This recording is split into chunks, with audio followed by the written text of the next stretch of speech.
Not now, later. No, now.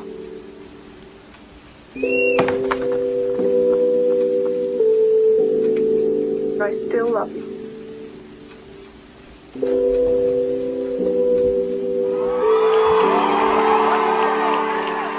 Three, two, one.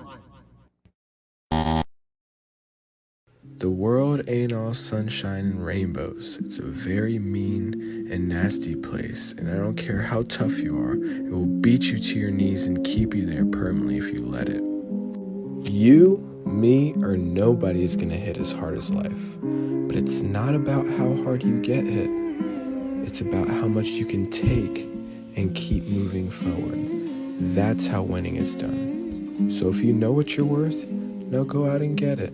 And be willing to take the hits and not pointing fingers because you aren't where you want to be because of him, her, or anybody. Cowards do that, and that ain't you.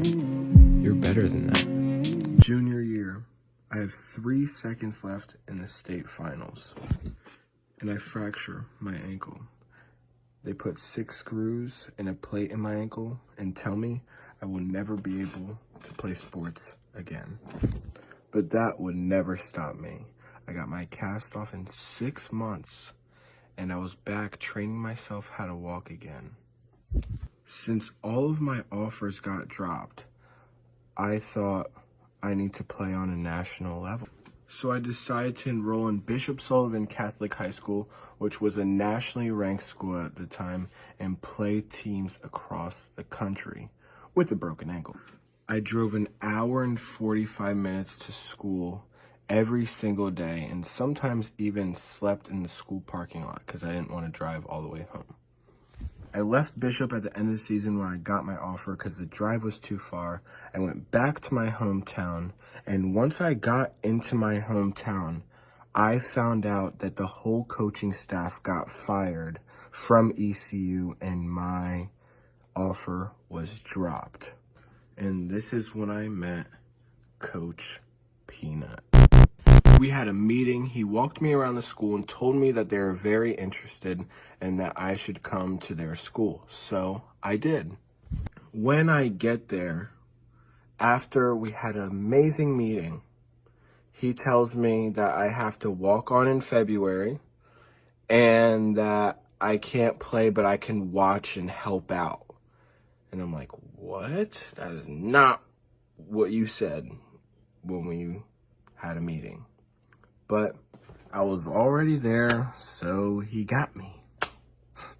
So I faked like I was on that team so hard to the point where the players and some of the coaches even thought I was a part of their team. I snuck on the sideline at games. I ate and chilled with all the players and workouts, meetings, the whole 9 yards. Acted like I was completely offered up already. February comes around and there's over 150 players at the walk-on tryout, and I know I'm gonna make it because they all already know me. Some of the people even were shocked that I was at the tryouts. They said to me, bro, I thought you were already on the team. And of course I made the team. After all of this time, I finally did it. Since I was a walk-on, they decided to treat me like trash. There's rocks, there's whale poo, and then there's you. That's messed up. Which was expected. But Coach Peanut, it got worse and worse and worse.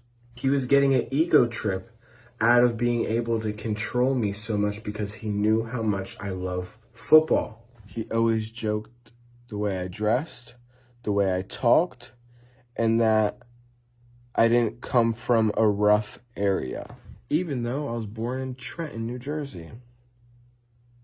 He would find excuses to never give me a chance the better and better and better I got. To the point where the players were saying, why does he hate you so bad?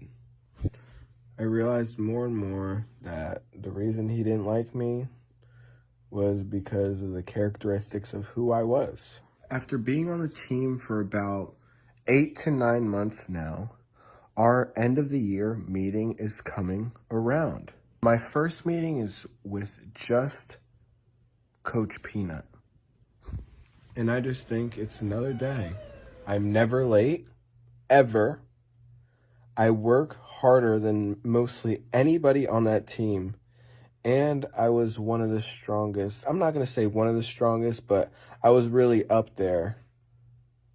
And I was only 19. Before my big meeting with the head coach, I have a meeting with Coach Peanut. And he doesn't really say anything bad. He just doesn't really say anything at all. He was like, you can improve on this or that, but every coach says that. It wasn't anything drastic or crazy. Now we go into the meeting with the head coach. And when he goes in front of the head coach, he tells a whole different story. He told the head coach, I don't try, how I don't know any of the playbook, and those were all lies. I looked at him like, this fake mother fricker. Are you kidding me, bro? Like, oh my God, just threw me under the bus. Like, oh my goodness. Couldn't even look me in the eye when he was saying it. But the one lie that proved to me that he was just out to get me and did not like me is he told him that I was always late. Which, that is the one thing I always pride myself on, is being 15 to 20 minutes early, no matter what. I never was on punishment one time for being late and had to run after practice. Not once. So when he said that, I knew in my head that he was just trying to get me off the team because he didn't like who I was as a person. So the head coach told me that they're cutting me. And at that moment, I freeze. Everything I've been working towards since I was 8 years old, just thrown down the tubes because one person didn't like the characteristics of who I was. Things I couldn't change. I can't change my color or the way I talk or the way I dress. Things like that should not matter. I was depressed for about a month, sitting in my room, doing absolutely nothing. And a man in the darkness can go two ways. He could shine to the light, or he can fold and go 6 feet under. And I just want to say one thing to Coach Peanut. Thank you for everything. I forgive you for your sins. I will not say another word about you guys I ever want to talk to again. you. Not now, later. No, I'm now. sorry for my ignorance. It was just my lack of knowledge. I would still be playing football right now if it I wasn't still for love you. You made me somebody better than I would have ever been. I don't have to hurt my brain or my body anymore.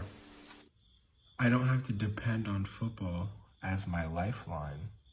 I don't have to be a soldier to anybody's system ever again. I'm gonna impact the world in such a bigger way. And my one advice to you, from African American, which I know you don't consider me African American because of the way I talk, but it's deep in my bloodline. And from African American to another, that you should never base your judgment off the characteristics of someone's skin color, the way they talk, or anything they can't help. Because that's wrong, no matter your race. That's us taking a step back in history. The things we hate, we're becoming? No, never. So, Coach Peanut, from now on, you erased from my mind. You served your purpose. So thanks, bro. Appreciate it, homie. And Coach Peanut, why you be lying, bro?